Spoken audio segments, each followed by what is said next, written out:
Don't let him answer that call. Those were the words a 10-year-old girl whispered in a trembling voice that night.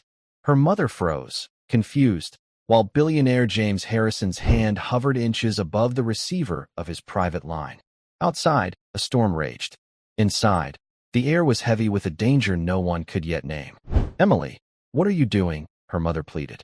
But the child's eyes, wide, terrified, and unblinking, said everything. In that single moment, her silent warning would decide whether a man lived or died. This is the story of how a maid's daughter uncovered a deadly plot, saved a billionaire's life, and exposed a betrayal so shocking it nearly destroyed an empire.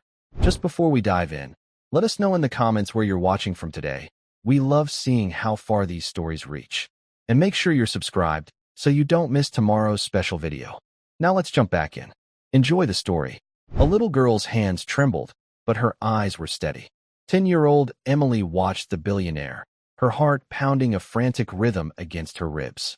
She knew a secret, a terrible secret that could get her and her mother killed, and she had only seconds to act. The old Victorian mansion loomed over the manicured lawns, a silent giant of stone and ivy. For most of its life, it had been a home, filled with the laughter and footsteps of a family.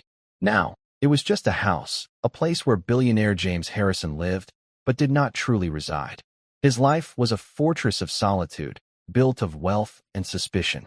The laughter had long faded, replaced by the quiet hum of the security system and the distant whispers of a staff he barely knew. Among those whispers was Susan, Emily's mother. She was a ghost in the grand hallways, a fleeting presence with a dust cloth and a weary smile. Every morning, she would leave their tiny apartment before the sun rose, her daughter still asleep, and travel 2 bus routes to reach the iron gates of Mr. Harrison's estate. She moved through the opulent rooms like a shadow, her thoughts a constant, nagging worry about the stack of bills on her kitchen table. Debt was a cruel master, and it had been her unwelcome companion for years. Emily, with her sunshine blonde hair and eyes the color of a summer sky, was a stark contrast to the somber mansion. She was a quiet child, not out of shyness, but because she had learned early that observing was safer than speaking. She saw the worry etched in her mother's face, the way her shoulders slumped when she thought no one was looking. Emily's world was small, confined to their cramped apartment, the schoolyard, and, on the rare occasions her mother couldn't find a sitter, the cavernous kitchen of the Harrison estate. It was on one of those days, tucked away in a corner of the enormous kitchen with a book, that Emily first saw the cracks in the fortress. Mr. Harrison had a visitor, a man with a smile that didn't reach his eyes. His name was Walter, Mr. Harrison's cousin, and his voice was smooth as silk, but his words were sharp as glass. Emily, small and overlooked, became an unintentional spy. "He's getting soft, that's his problem," Walter had said, his voice a low murmur on the phone. Emily, hidden behind a large potted fern, held her breath. "Thinks his money can protect him from anything. But he's alone, and lonely old men are careless." That was the first time. The second time was a week later. Walter was with Mr. Harrison in the library, the heavy oak doors left slightly ajar. Emily was supposed to be helping her mother polish the silver in the dining room, but a glint of something in the hallway had caught her eye. It was a small, metallic object, and as she bent to pick it up, she heard Walter's voice again, this time laced with a chilling finality. "The call will come at exactly 8 p.m. Make sure he takes it. Once he's on the line, the rest is easy." Emily's blood ran cold. She didn't understand the details, but she understood the tone. It was the same tone the villain in her grandfather's worst stories had. Her great-grandfather, a man she'd never met but knew through the faded photographs and the medals her mother kept in a small wooden box, had been a hero. He'd fought in a great war, a war where a single act of courage could save lives. "Courage isn't about not being scared, little star," her mother would tell her, her voice soft with reverence for the man she'd idolized as a child. "It's about being scared and doing the right thing anyway." The right thing. Emily knew what the right thing was. But how could a 10-year-old girl warn a billionaire who barely knew she existed? Who would believe her? Her mother was already in a precarious position. A word out of place, an accusation that couldn't be proven, and they would be out on the street. The day of the call, a storm rolled in, mirroring the tempest in Emily's chest. The sky grew dark, and the wind howled like a hungry wolf. Emily was at the mansion again, her mother's face pale with a tension that had nothing to do with the weather. A new, even larger stack of bills had arrived that morning, an eviction notice tucked among them like a death sentence. Emily watched the clock on the kitchen wall, each tick a hammer blow to her nerves. 7:45, 7:50. Her mother was serving Mr. Harrison his dinner in the formal dining room, a cavernous space that could have swallowed their entire apartment. Emily crept to the doorway, her heart in her throat. Mr. Harrison sat alone at the long, polished table, a solitary king in his castle. He looked older tonight, his face etched with a loneliness that all the money in the world couldn't erase. Walter was not there, which somehow made it even more frightening. At 7:58, Emily's mother returned to the kitchen, her hands trembling. "He's in a terrible mood," she whispered, more to herself than to Emily. Barely touched his food. Emily's eyes darted to the clock. 7:59. Then, the shrill ring of the telephone cut through the silence. It was the private line, the one that sat on a small table in the corner of the dining room. Her mother, her duty ingrained in her every move, started towards the dining room. "I'll get it," she said. "No." Emily's voice was a sharp cry. Susan turned, startled. "Emily, what's wrong with you?" "Don't let him answer it," Emily pleaded, her eyes wide with terror. "Don't be silly. It could be important." Susan walked into the dining room. Emily watched, frozen, as her mother approached Mr. Harrison. "There's a call for you, sir.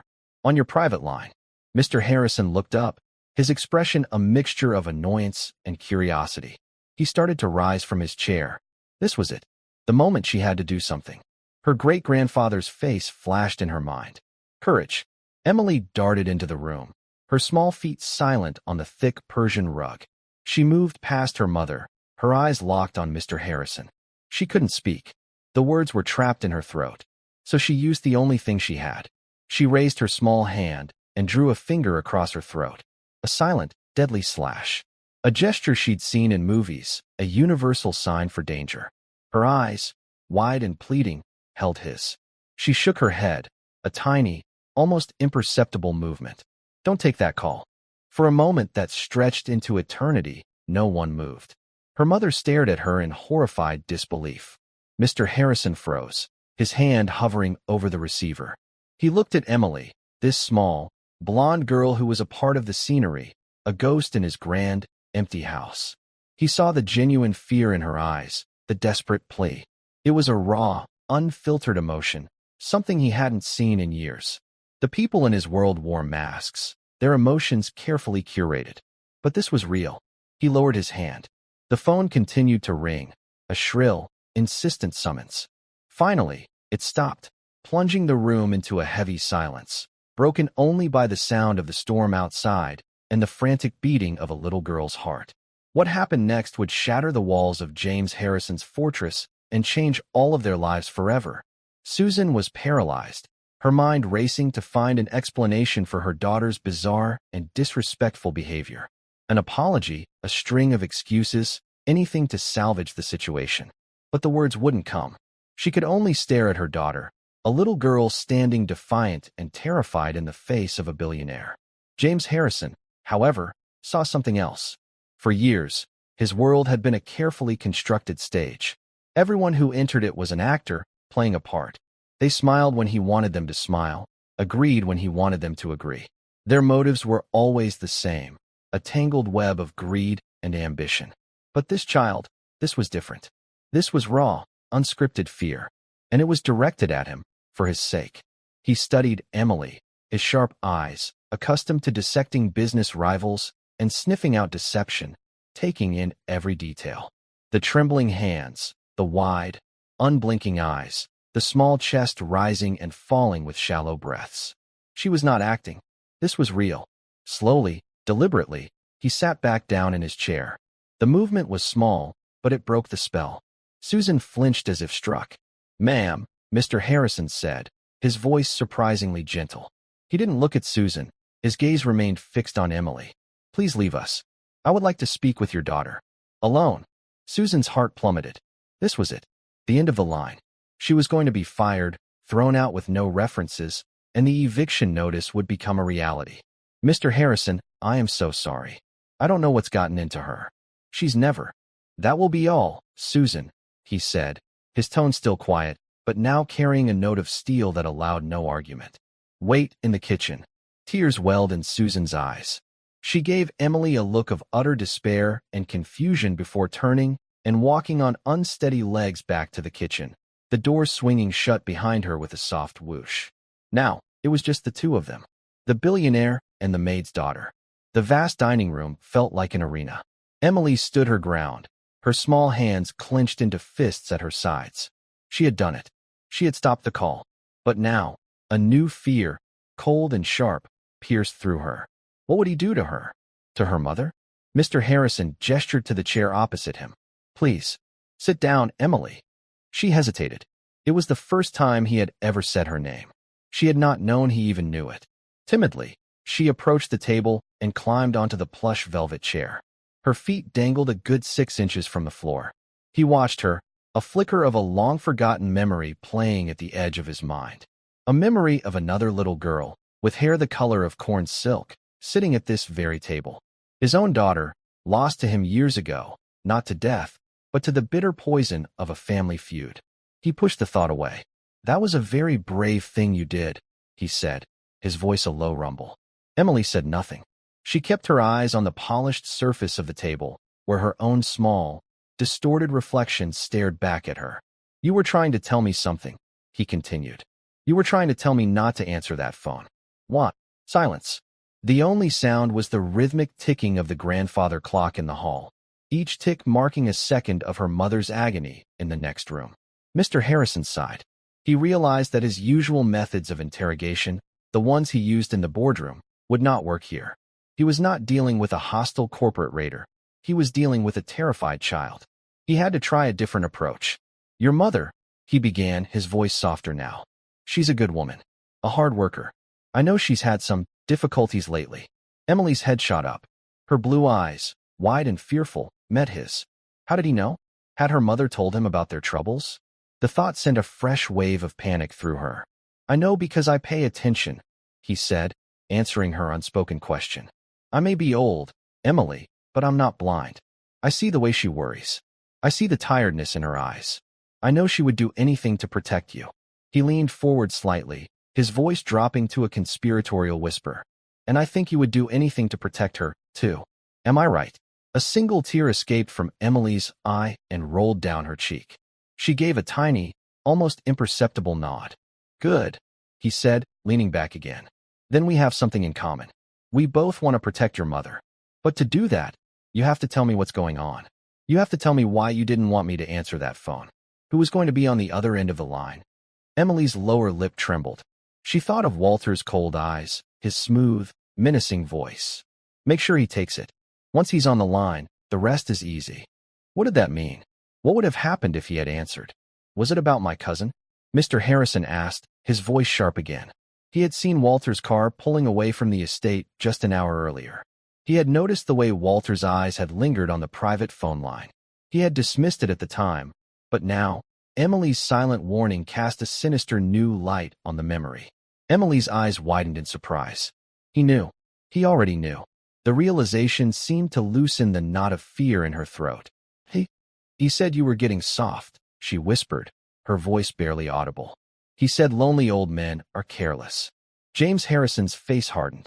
The words were a direct hit, a confirmation of his deepest fears. He had always known Walter was a vulture, circling, waiting for him to weaken. But he had never imagined the threat was so immediate, so final. What else did you hear, Emily? He pressed, his voice urgent. He was on the phone, in the library, she stammered, the words tumbling out now in a rush. He said the call would come at 8 o'clock. He said once you were on the line, the rest would be easy. The rest would be easy. The phrase hung in the air between them, heavy with unspoken menace. It wasn't a business deal. It wasn't a prank. It was a trap, a deadly trap. And this little girl, this silent, observant child, had saved him from it. He sat back, the full weight of the realization crashing down on him. He had been so close to the edge, so blissfully unaware of the viper he had allowed into his home. His security, his wealth, his power, none of it would have mattered. He would have been just another lonely old man, taken down by his own carelessness. Just then, the door to the dining room swung open.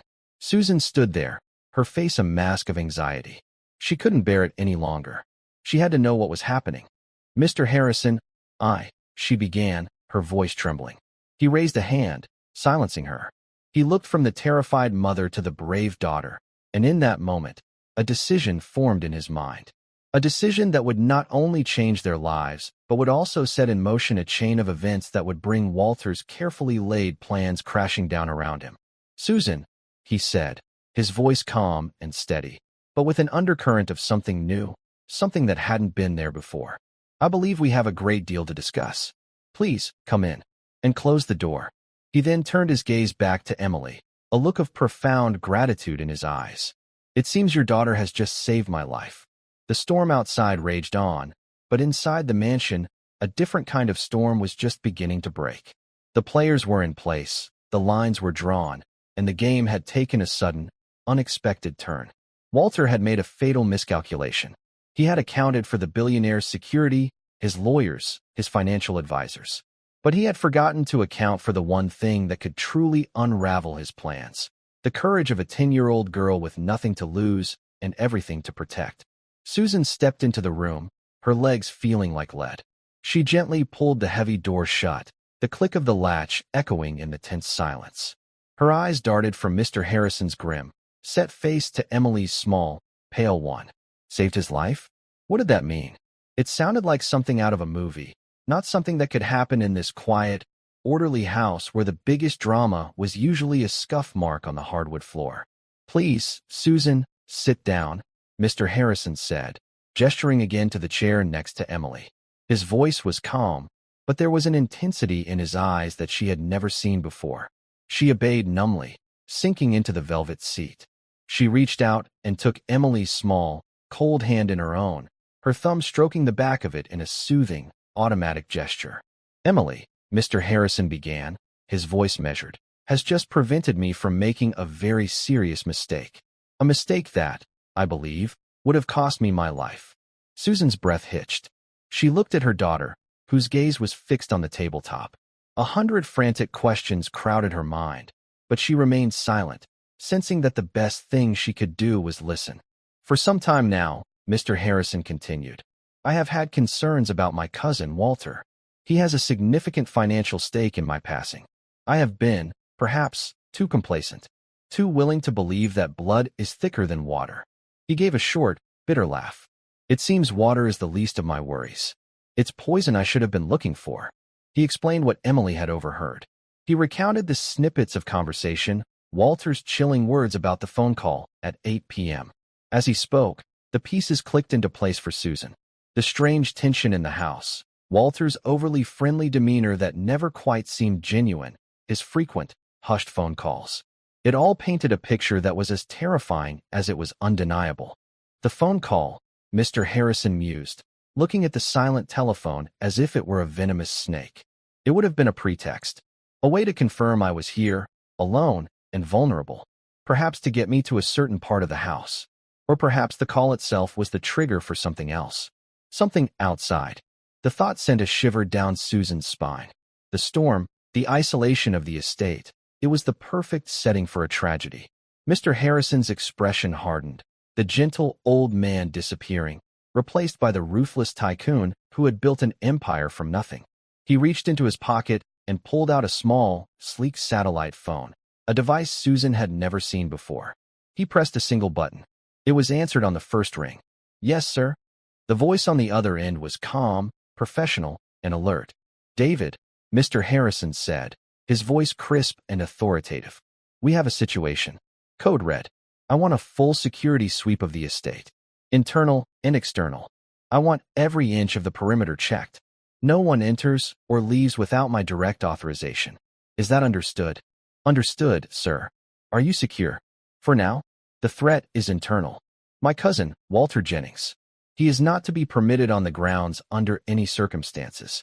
If he is spotted, apprehend him. Use whatever force is necessary. Consider it done, Mr. Harrison. I'm 5 minutes out." "Good."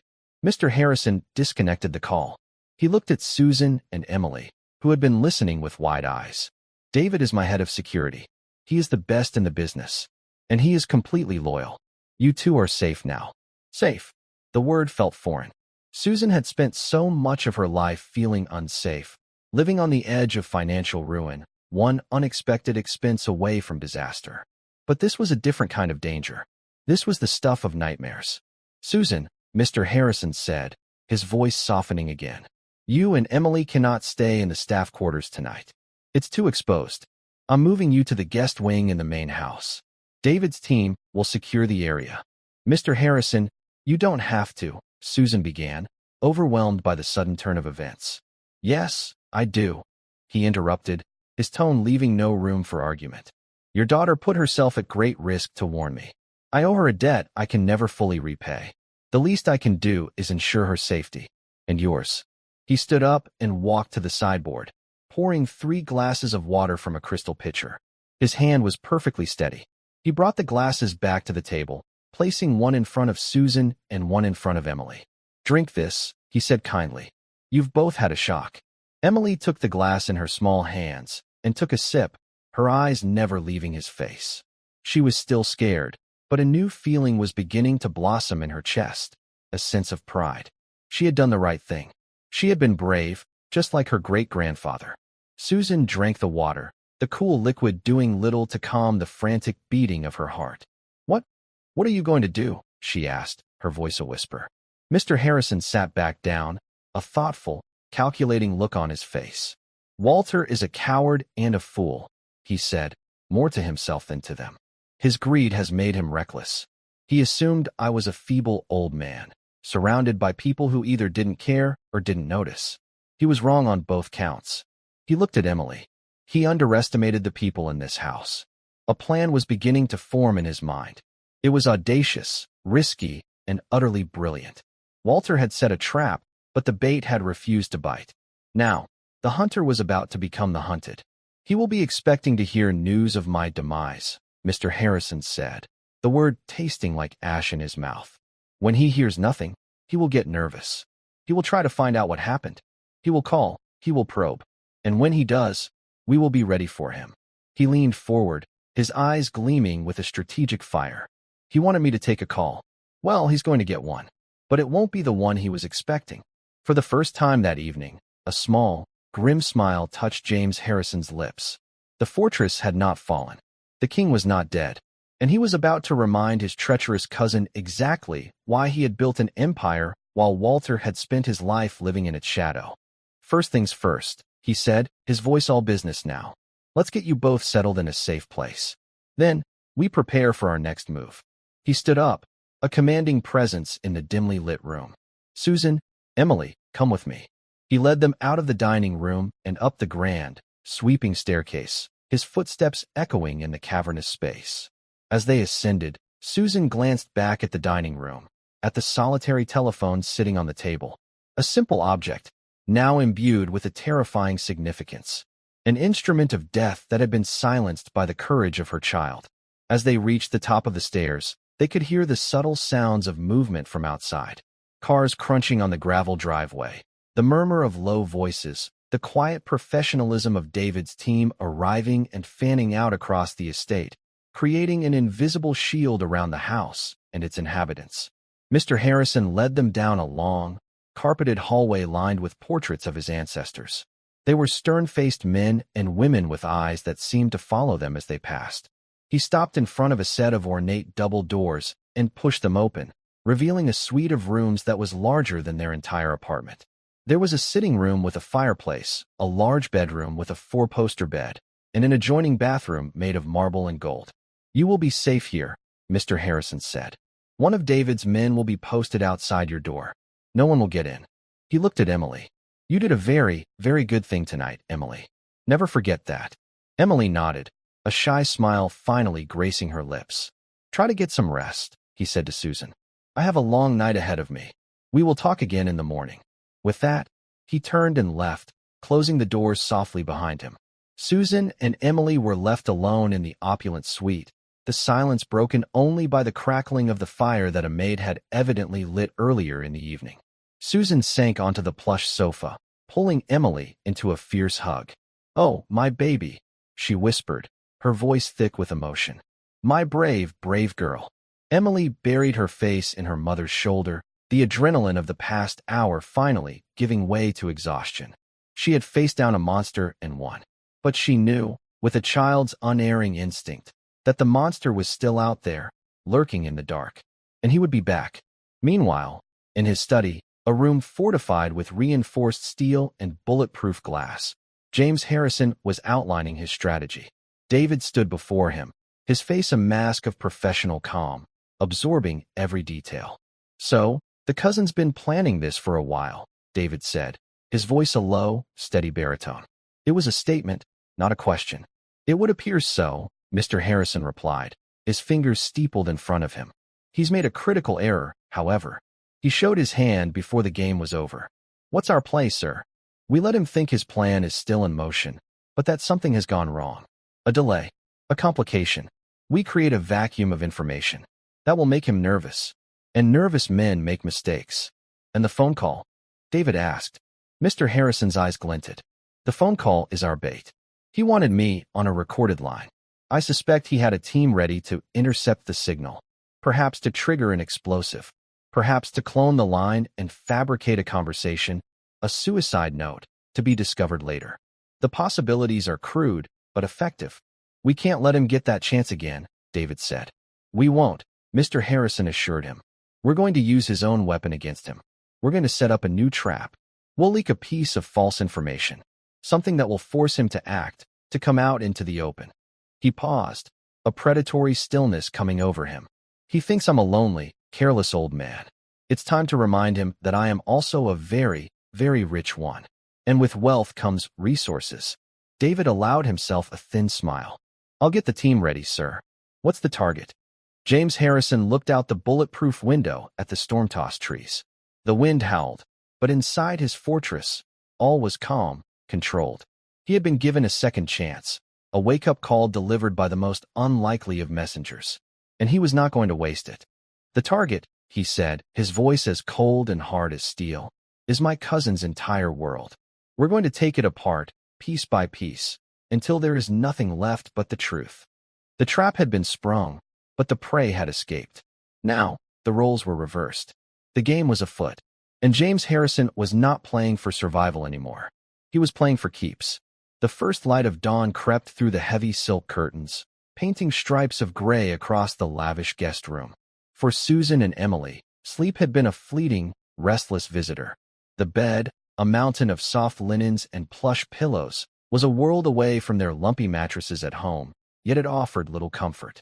Every creak of the old house, every sigh of the wind outside, had sent a fresh jolt of fear through them.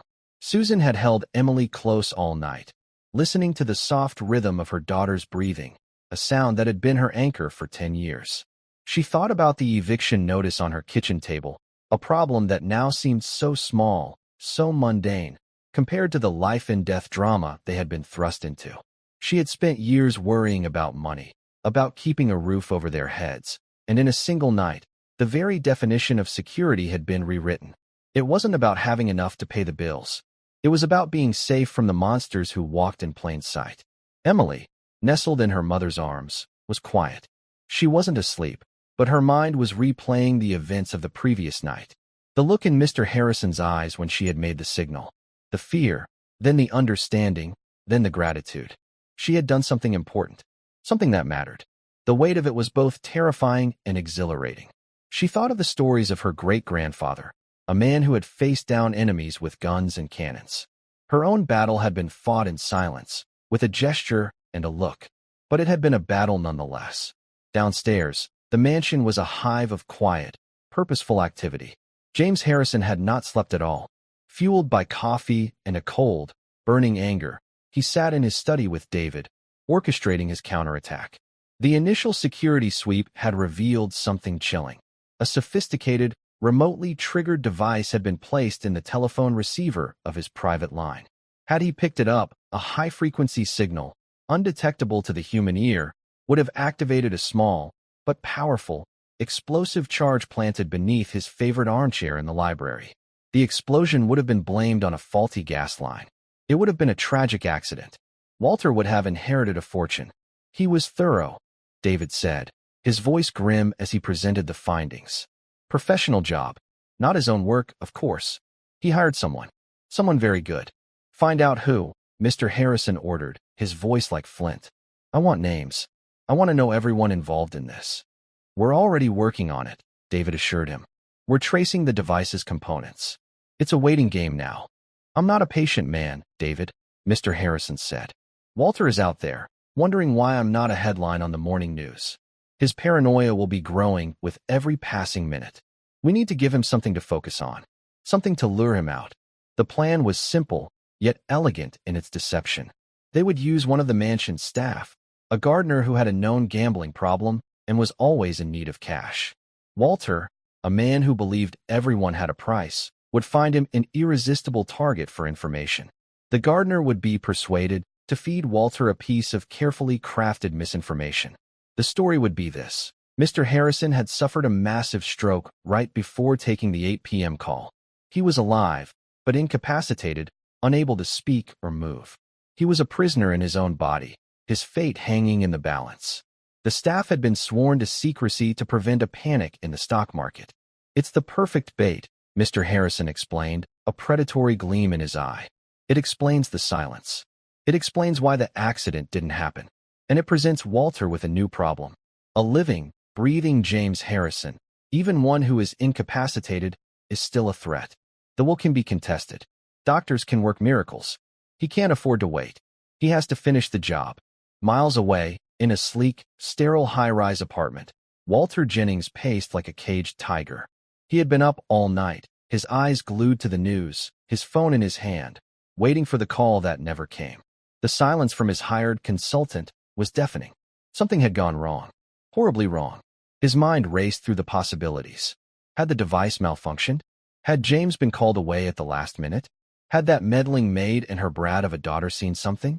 He cursed himself for his impatience. He should have waited. He should have been more careful. Just then, his burner phone, the one he used for his less savory dealings, vibrated.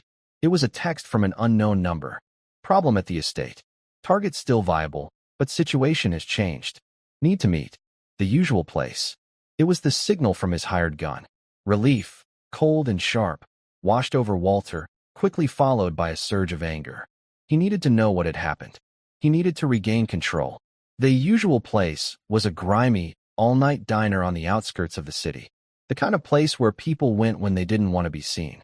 Walter arrived, his expensive suit and polished shoes looking comically out of place among the cracked vinyl booths and flickering fluorescent lights. The man he was meeting was already there, nursing a cup of coffee. He was a nondescript man, the kind you would forget the moment he walked away. That was his greatest asset. What happened? Walter demanded, sliding into the booth. He never took the call, the man said, his voice flat, emotionless. My source inside says he had a stroke. Massive one. Right before 8. He's alive, but he's a vegetable. Walter stared at him, his mind reeling. A stroke. It was almost too perfect. Nature had done what his carefully laid plans had failed to do. But it was messy, untidy. Is he in a hospital? Walter asked. The man shook his head. No. His personal doctor is with him at the mansion. They're keeping it quiet. Worried about the company stock. Total media blackout. Walter's mind began to race. James was alive. Incapacitated, but alive. A vegetable could recover. A vegetable could have moments of clarity. A vegetable could still have a legal will that left Walter with a pittance. He needed certainty. He needed to finish the job. I need you to get back in there, Walter said, his voice a low, urgent hiss. I don't care how you do it. A pillow over the face. A faked fall down the stairs. Just get it done. And do it tonight. The man took a slow sip of his coffee. The price just went up, he said calmly. The security is on high alert because of his illness. It's a much riskier job now. I don't care about the price, Walter snapped, his greed overriding his caution. Just get it done. I'll need a down payment. In cash. Tonight. They settled on a time and a place for the exchange. As Walter left the diner and stepped out into the gray morning, he felt a renewed sense of confidence. The plan was back on track. Tonight, it would all be over. He would be the master of the Harrison Empire. He was so consumed by his own ambition, so blinded by his greed, that he never noticed the small, dark van parked across the street. He never saw the long-lens camera that had captured every moment of his meeting. He never realized that he wasn't the one pulling the strings anymore. He was the puppet, and his strings were being pulled by the very man he had tried to kill. Back at the mansion, David showed the surveillance photos to Mr. Harrison. He took the bait, sir. The meeting is set for 10 p.m. tonight. Excellent, Mr. Harrison said, a grim satisfaction on his face. Where is the exchange happening? An abandoned warehouse down by the docks. Classic. Let him go, Mr. Harrison instructed. Let the money change hands. I want this to be airtight. I want the hired gun, and I want the man who hired him. We take them both down at the same time. He then turned his attention to a more pleasant task. He buzzed his secretary. Helen, please arrange for a new wardrobe to be delivered to the Monet suite. For a woman, size 8, and a young girl, size 10. Everything they could possibly need. Clothes, shoes, toiletries. The best of everything. And have chef prepare a special lunch for my guests. Something a 10-year-old might like. He then walked upstairs to the guest wing. He knocked softly on the door. Susan opened it, her face etched with worry. Mr. Harrison? Is everything all right? Everything is under control, Susan, he said gently.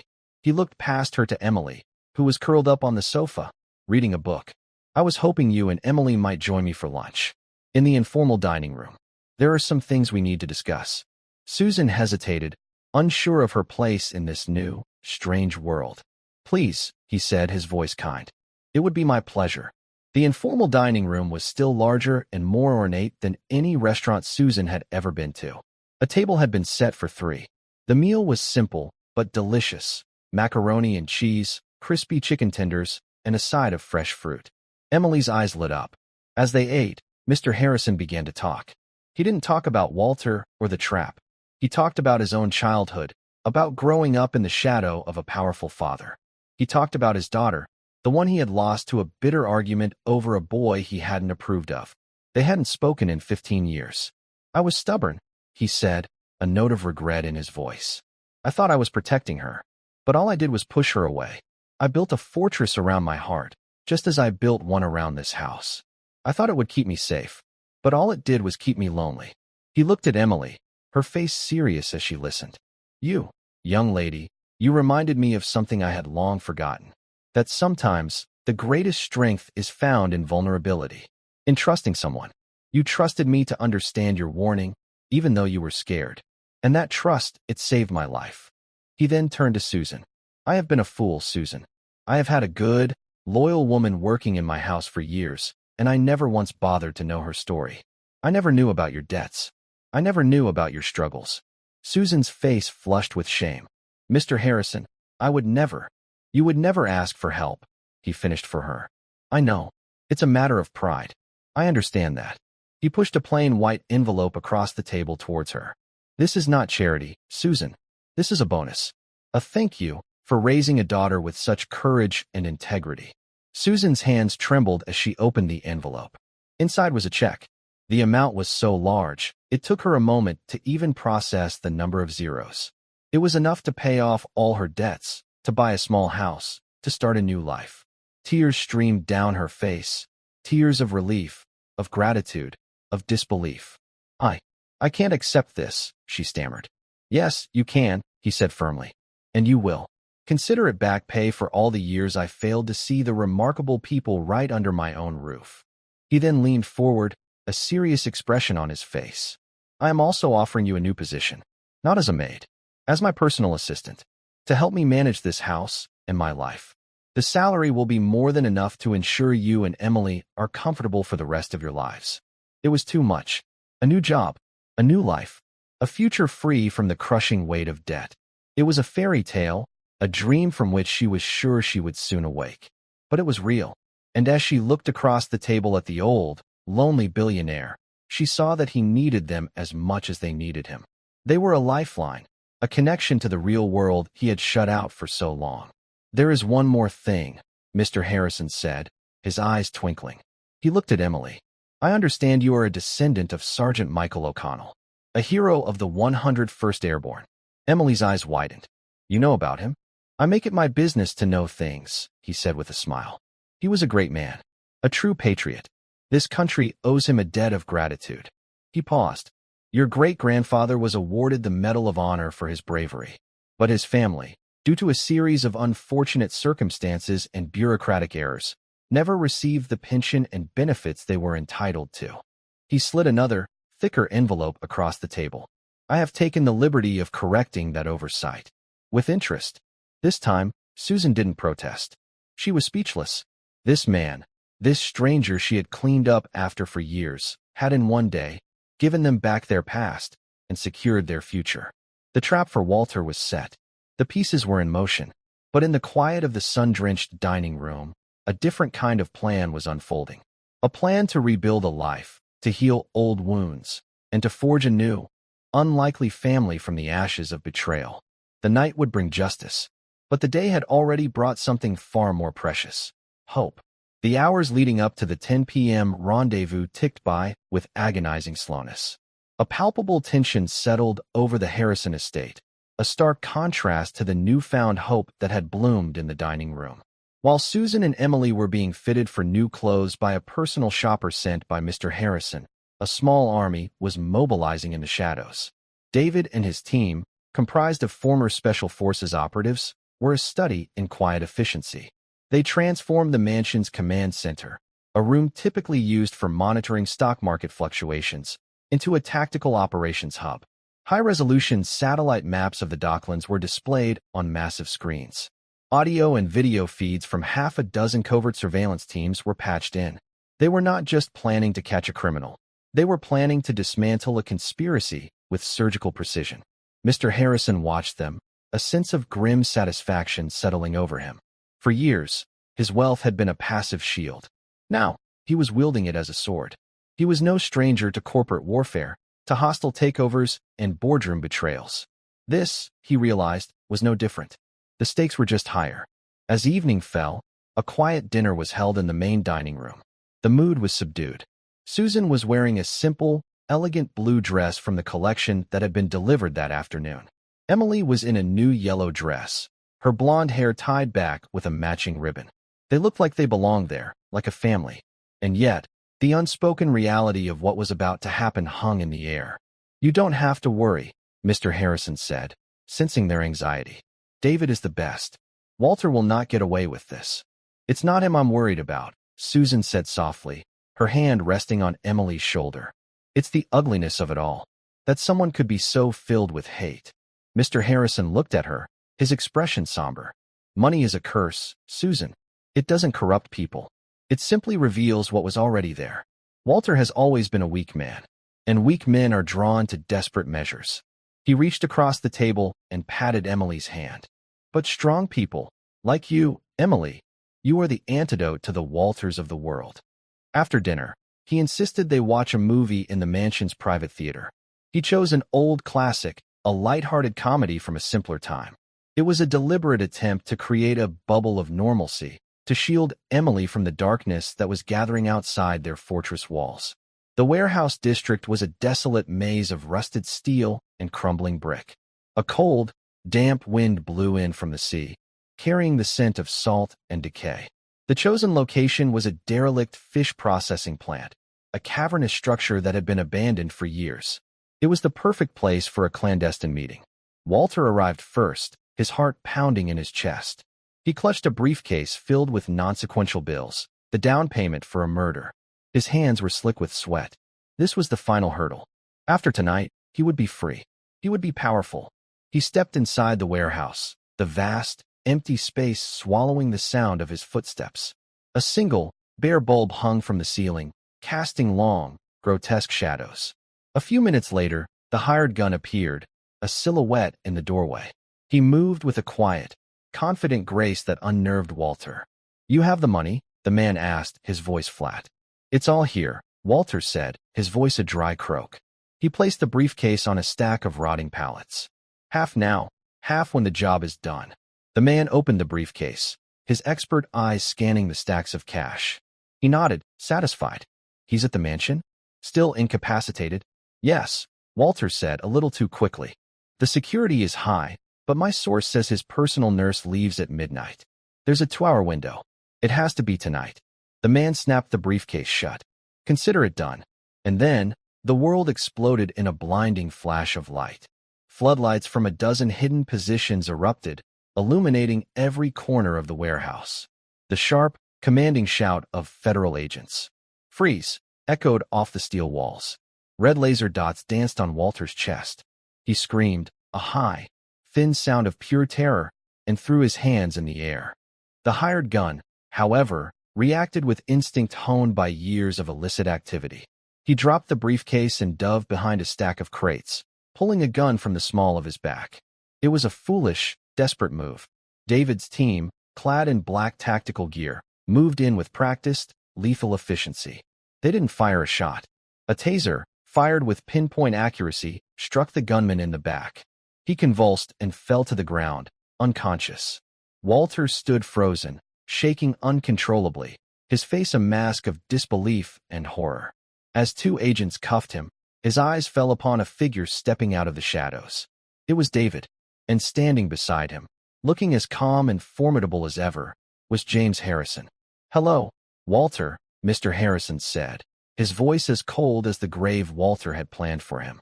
Walter's face contorted, a mixture of rage, hatred, and pathetic disbelief. You were sick," he stammered. "You had a stroke." "The reports of my demise have been greatly exaggerated," Mr. Harrison said, a line he had always wanted to use. "You made a mistake, Walter. A very, very big mistake. You thought I was weak. You thought I was alone." He gestured to the agents, to David, to the entire, overwhelming show of force. "I am never alone." As they dragged a sobbing, protesting Walter away, he locked eyes with his cousin one last time. He saw no pity there, no mercy, only the cold, hard finality of justice. He had gambled everything, and he had lost. The aftermath was swift and decisive. The story that was released to the press was carefully managed. A disgruntled relative, a failed extortion plot. The details of the attempted murder were sealed, handled quietly by federal prosecutors. Walter, facing a mountain of irrefutable evidence, including the video of his meeting at the diner and the audio recording from the warehouse, confessed to everything. He would spend the rest of his life in prison. His hired gun, a notorious contract killer wanted in 3 countries, would disappear into the federal system, never to be seen again. For Susan and Emily, life transformed in ways they could never have imagined. The checks Mr. Harrison had given them were real. The job offer was real. Susan, with her quiet competence and unwavering loyalty, proved to be an exceptional personal assistant. She brought order and warmth back into the cold, sterile mansion. She managed the staff with a kindness and respect they had not seen in years, and the entire house seemed to breathe a collective sigh of relief. Emily was enrolled in the finest private school in the state. She blossomed, her natural intelligence and quiet curiosity finally given a chance to flourish. Mr. Harrison doted on her. He helped her with her homework, attended her school plays, and taught her how to play chess. He saw in her the grandchild he had never had, a bright, shining light in the twilight of his life. The fortress of solitude had become a home again. Laughter echoed in the grand hallways. The scent of Susan's home-cooked meals replaced the sterile emptiness. Mr. Harrison, the lonely billionaire, found a new purpose. He started a charitable foundation in Emily's name, dedicated to helping single mothers and their children. He reconnected with his estranged daughter, reaching out with a humility he hadn't known he possessed. The healing was slow, but it was real. One sunny afternoon, about a year after that fateful night, Mr. Harrison, Susan, and Emily were in the garden. Mr. Harrison was teaching Emily the names of the different roses. "This one is called the peace rose," he said, pointing to a beautiful bloom of yellow and pink. It was named the year World War II ended. Emily touched the soft petals gently. "My great-grandfather fought in that war," she said, her voice filled with a quiet pride. "I know he did," Mr. Harrison said, his voice soft. "He was a hero. He saved a lot of lives." He looked at her, his eyes full of a deep, abiding affection. "Just like you, Emily. You're a hero, too." Emily looked up at him, her blue eyes shining in the sunlight. She didn't feel like a hero. She just felt like a little girl who loved her mother and had tried to do the right thing. Susan watched them, her heart overflowing with a gratitude so immense it almost hurt. She thought back to that terrible night, to the fear and desperation that had gripped her. It seemed like a lifetime ago. They had been on the edge of an abyss, and in one single, silent act of courage, her daughter had not only saved a man's life, but she had saved them, too. She realized then that courage wasn't about grand gestures or heroic battles. Sometimes, it was as simple as a silent signal in a quiet room. It was the courage to speak up, even when your voice is trembling. The courage to do what is right, even when you are afraid. The story of the billionaire and the maid's daughter was never told to the world. It remained their secret, a quiet bond forged in a moment of terror and trust. But its impact rippled outwards, in the lives they touched, in the good they did, and in the family they created. The tale's real title wasn't about a phone call or a deadly trap. It was about how a little girl with sunshine in her hair and courage in her heart reminded a lonely old man how to live again. It was about how a mother's love gave her the strength to endure. And it was about how the most unlikely of heroes can be found in the most unexpected of places, proving that the brightest lights can often be found in the quietest corners of the world. And that's where we'll end the story for now. Whenever I share one of these, I hope it gives you a chance to step out of the everyday and just drift for a bit. I'd love to know what you were doing while listening. Maybe relaxing after work, on a late-night drive, or just winding down. Drop a line in the comments. I really do read them all. And if you want to make sure we cross paths again, hitting like and subscribing makes a huge difference. We are always trying to improve our stories, so feel free to also drop your feedback in the comments section below. Thanks for spending this time with me.